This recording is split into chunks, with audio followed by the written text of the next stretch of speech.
Rialto's been born out of people not succession planning, and because it's expensive and it takes a lot of time, and you are probably going to have some false starts, because if you do talk about, actually sometimes you just got to, it's 3 a.m. Yes. And it's not often that there's a proper problem with one of the team members who's going through something personally that you have to sort out, and then a client who's angry because of whatever's happened. So there's so there is you said it was a privilege to run a business, and I mean, you buy it, so I'm not sure if it's a privilege or not, but there's the opportunity. Yes, I mean, it's well, for me, it's a privilege, yeah. But interestingly, one of the reasons for a management buyout was I wanted to give someone else that opportunity. Yes. But actually, I probably didn't always thought, possibly very wrongly now, is that if you're a leader of a business, you don't show a level of vulnerability to your team. I wanted them to have total faith, even the worst of times, that Trust me. Yes, trust me, I've got this. Yeah. And so what I'll do during the day is be present, be involved, and very upbeat. Yep. And then the evenings and the weekends were when, I mean, COVID, I'd be online, do Teams meetings, and then just crash at the end of the day. So it wasn't a pleasant experience for me.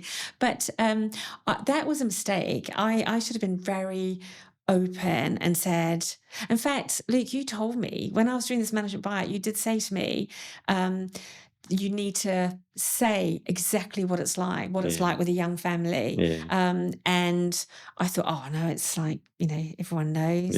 So if I was giving someone advice now, I would probably look very seriously at the succession planning.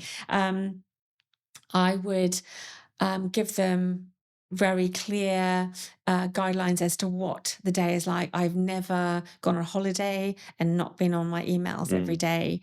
I've always, so I've sacrificed holidays, I've cancelled them, and you do see less of your children. Someone said to me once, long as they know you'd rather be with them. One of the things that we talk to people about, because most people that we work with are genuine, they love it, and they're hardworking because they love it. And so when I'm saying, well, we'll get you to a point where you can take someone on and you can work less, and I think at the 80-20 principle, 80% don't want to work less. They do genuinely love what they do.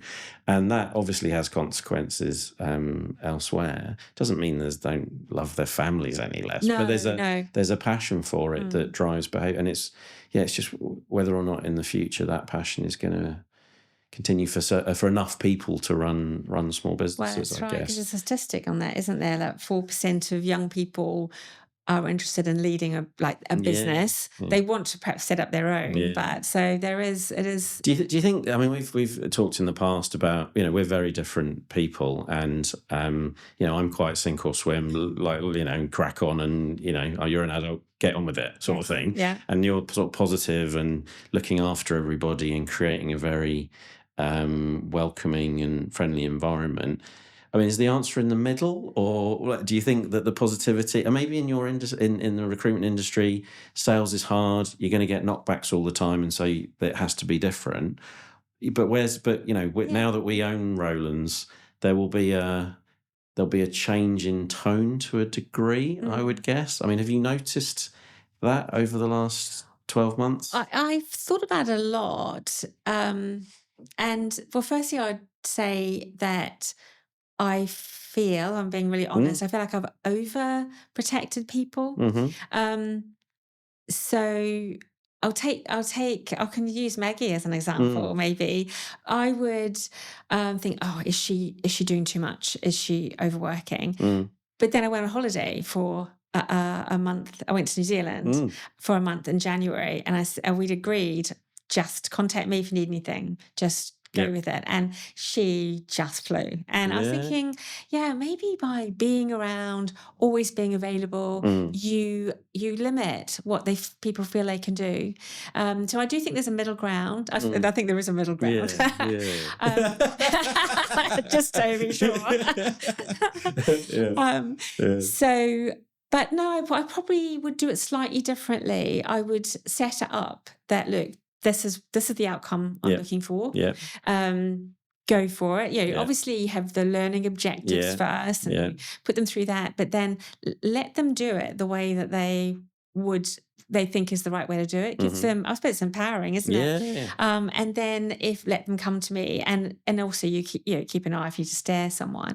I've noticed that with training someone new, if you do it slowly, step by step, the outcome is different to saying, okay, give them a few weeks training, go for it, but I'm right here if you need anything. That seems to work better. So perhaps I'm not limiting. I wouldn't say. That's not limiting, but it's just, I wanted to do it my way. I wanted to explore different ways of doing something. I'm taking that away from you. I mean, turn the ship around, David Marco. Yes, I loved it. So, ladders of leadership. So allowing people to, at different levels of skill set and being definite about, you are at this level and therefore you can take this level of decision, and just come and tell me when you've done things, rather than come and ask me if what you should do as the bottom ladder. And everything, it's a balance, right?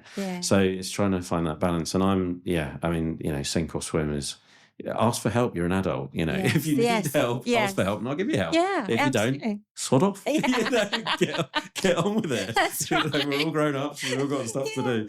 That's still one of my favourite business books. And amazing. I use with teams, obviously with both Rowlands and the other team, I use the deliberate action all the time. And that is so valuable.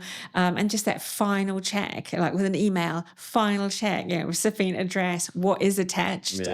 And it's just one of those industries where it's very fast paced, recruitment. So you need to have that final sense check. And it's a brilliant book. I still get the nudges on LinkedIn. So, in terms of recruitment then, what's not going to change in the next 4 or 5 years in Jersey recruitment? What do you think is going to be the same? Not going to change. It's gearing up to, we've talked about this, haven't we? Sort of niche type recruitment. What do we have when a world of AI is that relationship? I mean, Dan Hare and I did an article, 6-7 years ago, that the relationship is going to become all important. And that's what I believe is going to get even better. The time spent on understanding businesses, building relationships. In terms of not change, I think like many sectors, recruitment's going through massive changes, probably the most it ever has. In what way? In the way that, firstly, we use a CRM system. Those CRM systems have changed dramatically. And so I believe that they will also change the way people work. So for our team, we've always had a very a volume business. Recruitment, Rowlands has always had volume. Some of the smaller ones are quite the opposite. So we are dealing with hundreds and hundreds of people, and at peak times, hundreds and hundreds of jobs. So you're working at a pace. So that relationship or meeting people or giving extra value is quite difficult. That will change. I think so. There's a Jerry Maguire moment where they not showing me less money. Clients, not showing you the money, less clients, less better relationships, less clients, completely. and getting fired in a coffee shop. How do you think? So in the shift from the volume model into fewer clients and fewer candidates. I mean, how do you think the value proposition for the candidates and the clients is going to change in terms of the relationship with Rowlands? Because historically, there'd be 300 jobs and 600 people looking for them, and some of those 600 would be good for some of those 300. But typically those jobs now are harder to fill because so many firms over here have their own people inside them. Or they're using different technology platforms. How do you think the really good recruitment agencies are going to be able to combat that in a way that adds value to the businesses they're working for? In my opinion, I believe that we will combat it. It is difficult. There's portals, there's in-house recruiters, but so it depends on what the client's wanting. So it won't be that we'll work for all of these clients. I think it'll end up we're working for far less, but they will know the market or the insights of the market the way that we do. Yeah. So that we talk to so many people every day. We talk to so many companies every day. So you get a very good picture. Yeah. We can spend more time on analysing that for them. And statistically, even, it's quite useful to know, how many of these people are around, what's the main driver for people moving at the moment in that sector. So I believe that we will give them more information. We'll know their teams better. Yeah. I mean, in my ideal world would be we work with a smaller number of businesses. We know all their hiring managers. We know their directors. We know the little things that they're looking for. We can tweak the way that we interview. We can do a video response to the competency-based question that is a key criteria. We can remove the first interview. They almost go on to the second interview when they meet them, saving a lot of time, getting more value. The in-house recruiters do a fantastic job, and they will be around, I think, forever. But the only thing I would say is whoever they're talking to knows that in-house for that company. If they're talking to us, they know that there are a number of different companies they could be looking at. We're helping them with the advice on that. So they're telling us the true aspirations. They're telling an in-house recruiter why they want that particular job. It's an interview. Yeah, that's interesting. Yes, a deeper understanding of what people actually want. Because they're likely to be more open because there's not a direct conflict of interest in that conversation. That's right, exactly. And the same with, the same on the candidate side, the time we will have to actually fully understand what we always talk about this, we understand what you're looking for, and we do, but then we can go deeper, can't we? And we can understand what's going on in this business. And I've had it before with really good clients where I'll interview someone, they're ideal for them, and they'll say, oh, no, I've heard bad things about that company. And I can say to them, actually, that didn't happen. This is what happened. Okay. And I said, half an hour of your life, go and have a chat. And they go and have a chat, and the people I'm thinking of are still there years later. So we can help with all that. It becomes much more relationship driven. So partnership, right? So we talk about recruitment partners, but actually, what do you think are the main is there a blocker to creating a proper level of partnership at the moment? With the clients? With the clients? Oh, yes, there is. Some not. Some would be really eager for this. And in fact, for a small number, we do this now. The blocker will be companies that do sort of this arm's length recruitment. What does that mean? You don't have a conversation with anyone. It's uploaded to a portal. Okay. There's something called speculative CV. So if we've got someone, say I'll take an head of operations, and we've got someone we think would be absolutely amazing for that role and genuinely amazing. We wouldn't do that with someone that wasn't. And they have already have a process to follow, and that does not include additional CVs. If you can have a conversation, a 5-minute conversation about it, it could probably work for both sides. But at this point, it is totally, you don't have any opportunity to have that conversation. Or say you have someone that on paper doesn't maybe look very stable, they've moved around a little bit, they'll be disqualified based on that. Right. You can explain those circumstances and they add up and make sense. I feel that they would get more choice, possibly not necessarily better quality, but more choice of better quality people if there was still the opportunity to have that conversation. And the reason for not being allowed to put speculative CVs in is they don't want to be bombarded with not good CVs. Yes, exactly. So what's the obvious mitigation to that risk? I mean, is there one? Oh, there is, yes. Okay. It's like anything. I mentioned the good lawyer, having the right lawyer, have the right recruitment consultant. So like a preferred panel of recruiters who can do speculative. Yeah, and they'll never waste your time. Yeah. At the moment, we're part of, and some of the agreements, some of the relationships. I mean, there's something like, I haven't looked at it recently, something like 35 recruiter licenses in available working rather in Jersey. Not that many agencies, but there's a lot of agencies. Yeah. I don't know how many people are aware of this, but outside of maybe HR and recruitment, is if whoever sends the CV or whoever gets a CV to a client first, that's logged first, is the person that they come back to and will interview through. So you've got this permanent sort of speedy response. So how the conflict with added value, quality, and doing the sort of, I don't know, giving the right information. You have to weigh that up with missing out completely. We're still commercial. You need to get that CV there. So if you had less recruiters, the ones you trusted, and you laid out exactly how you wanted to work, and you want the really good matches, no wasting my time. We keep stats on that. We know which companies, how many they interview, how many people are placed there. We know the ones that we're getting it right with all the time.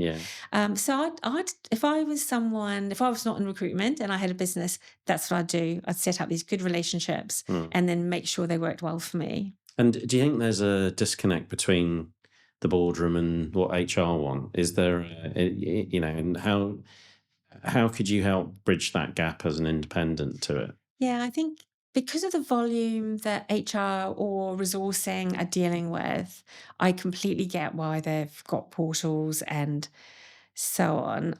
If I was a director of a company, I would be cautious of relying on that as a way of recruiting. For the reasons I've just said.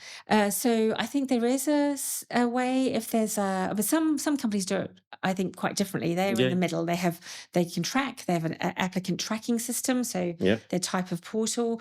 But however, you also have someone to speak to, and you talk through with them, so they know when a good person's coming through. So they still have their systems, their processes that make it easier. But they do keep the relationship alive. It needs to have a relationship. And if you were working as a sort of recruitment director in a medium, large size financial services business, how much time would you be spending with recruitment agencies as a board member? I mean, is it zero? Is it some? Like, what would be the... Interesting question. There are a few companies that I've worked with that we've worked so successfully with. And in all those companies, the MD reached out first. One of them, he arrived in the island. He was with a bank. He arrived in the island on the Monday. I had a message from him the week before saying, I'm coming over. I want to understand, where are the good people? How do I recruit these people? I didn't know him. Turned up at his office we booked him for the Wednesday. So that's his first week on the island. And he said, why would I not? People are very important. So we actually ended up talking for a whole afternoon, and we had a fantastic we've sort of built that sort of business with people and so on, and we continue to have very regular updates. Another one, I met with the MD at one point every few weeks. Wow. And so they were growing really fast. So they were growing. They were very new, set up, and the MD had been very successful previously, setting up a finance company. We knew that it would be difficult because those people with that experience really hard to find. Yep. So, he was clever. He wanted to look at other ways of doing this. Mm-hmm. We ended up going down the graduate route. That they set up a very good internal program. Mm-hmm. We built that business, and I feel like it's all we. I was very involved. Yes, built that business on graduates, really good graduates that wanted finance, that understood finance, and we had specific way of interviewing. Client service was especially important to them. That's what they wanted to base themselves on. That was their differentiator, was outstanding service. Okay. And that's what we recruited on. So they still exist today, and they're quite big. Yeah. And that was where it all started. Okay. And so many of them went through to management level quite quickly. So while other companies potentially were 6 months later, still trying to find an administrator in that area. They had 6 months of training. Conveyor belt. Yes, yeah, absolutely. And so it worked really well for them. People are important. We always talk about being a business's greatest asset. And so I would recommend actually being very involved. Yeah. Talking about people are the greatest asset, we bought a software company. Yes, we did. Yes, which is probably the product's the greatest. Yes. Well, I don't know. Maybe it's the people who create the products. But I mean, what's your recollections of how that all came together? So that was thanks to what suggestion you made. I think, we used the old software product, the desktop product in Rowlands. We used to have a payroll bureau, which is actually one of the decisions I made really early on. Got rid of a payroll bureau. Yeah. So I knew the product, and it was at the time when I was thinking to myself, I love business. I love to look at sort of how businesses develop.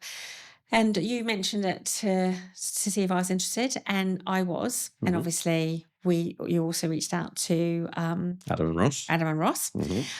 So we all agreed, and actually it was the weirdest thing, because when we were signing the contracts was the first time Adam, Ross and I met. Really? Yes. I didn't know that. I was. There's a lot of trust there. There was a huge amount of trust. But rightly so. And that has been such a brilliant journey. And, you mentioned about people being the greatest asset. Definitely great people have been involved in that. And it's been so it started off with, we had one full-time person, and now we have... So five plus the guys, directors. Plus, that's right. So in total, if we included the directors and so on, we've got, I think it's 10 or 10. 10. No, it's grown. They've done such a good job with the product that it's really grown fast, and there's no one else really doing what we're doing in the same way in the Channel Islands, at least. So, I mean, when you were making the decision to invest, was there, I'm presuming you didn't do a discounted cash flow forecast and do a financial model and all of that sort of stuff. So what was the basis? If someone's looking, because there's a couple of business brokerages over here, often a friend will send me a PDF with a set of accounts from one of the brokers and say, what do you think? How did you make an assessment of, I want to put this money in and I want to do this? Was it a financial decision, or what was the basis on which you got involved? Well, no. I obviously, as an overview, yes. Could I afford it? Could I afford to lose it? So that was a question. I do believe that after you've got experience in a certain sector, you can rely on your instinct. Yeah, I think it is. It's in this business books on intuition and instinct. I feel I have really good instincts, and it's when I go against them and do something that I think, but I should do this, is when I've fallen over. Okay. And I should. No, not morally. Even in terms of, would this be successful? Would this campaign be successful? Okay. Do I close this part of the business down? It's like understanding the market. It's a really strange thing, but there were two things that I thought would be really valuable for Jersey. One was a really good, at that time, cloud-based software, payroll software. The other one, as you know, was salary survey. I've always been hugely keen on that. So it was really thinking, I trusted you. I thought the background for Ross and Adam, even though I hadn't met them, was pretty phenomenal. Strong, I met them, and within half an hour I thought, wow, they're good. Know the biscuits. Yes, they do. And I was excited. And I hadn't been sort of really excited about business or something new for a while. Okay. So I was 100% in. So it's not really a tangent, isn't it? Because to some extent you were doing it before as a client, so you'd have the understanding of the value proposition. We all had different skill sets. So because my history of being a minority shareholder in things has not typically gone well in the past. Yeah. So, but actually we've managed to to most degrees sort of stayed with our different skill sets, and in terms of marketing and people, that's the main thing there. I mean, in terms of the next growth, we're starting to look at the UK and supported by GreatAtBusiness to do that.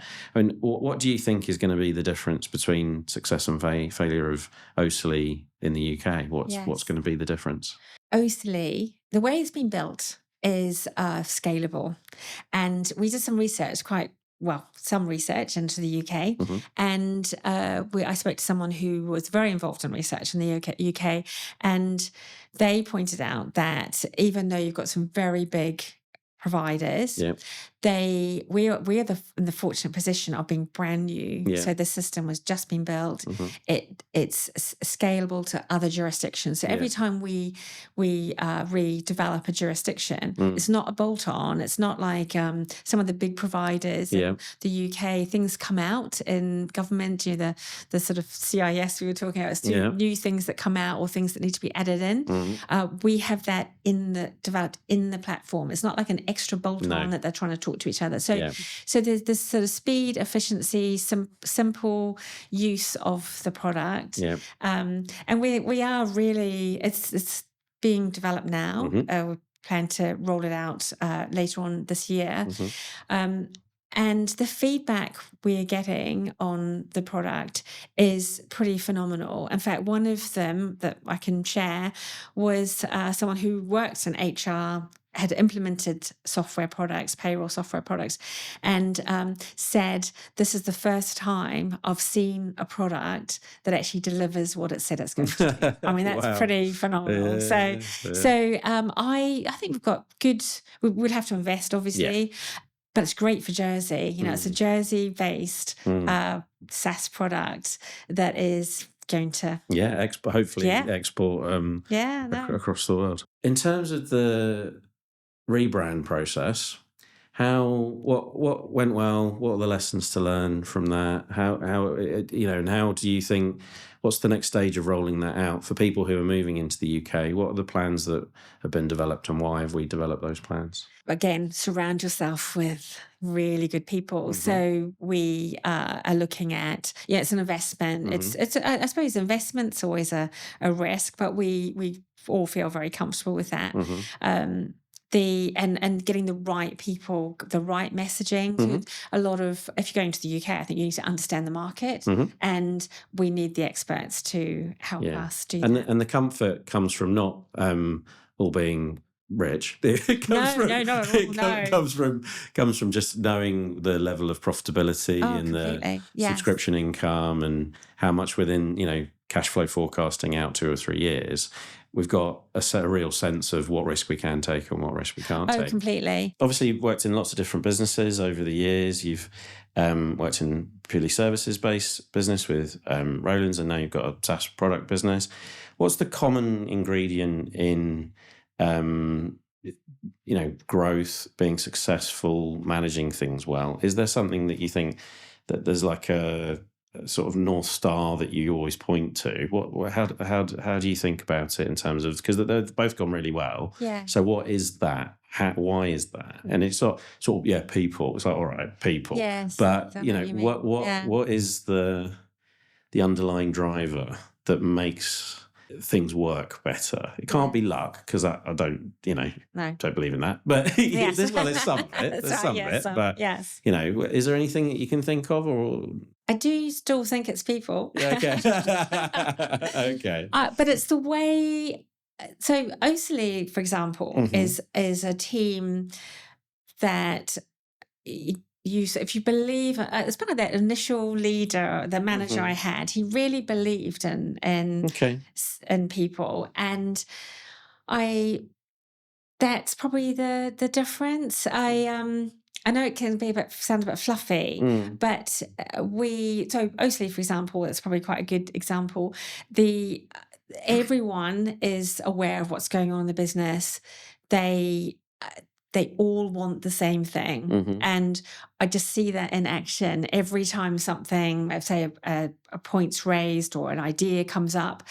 You watch everyone from the most sort of, we've got particularly junior people, but from the sort of lower level, if you like, right through to the directors.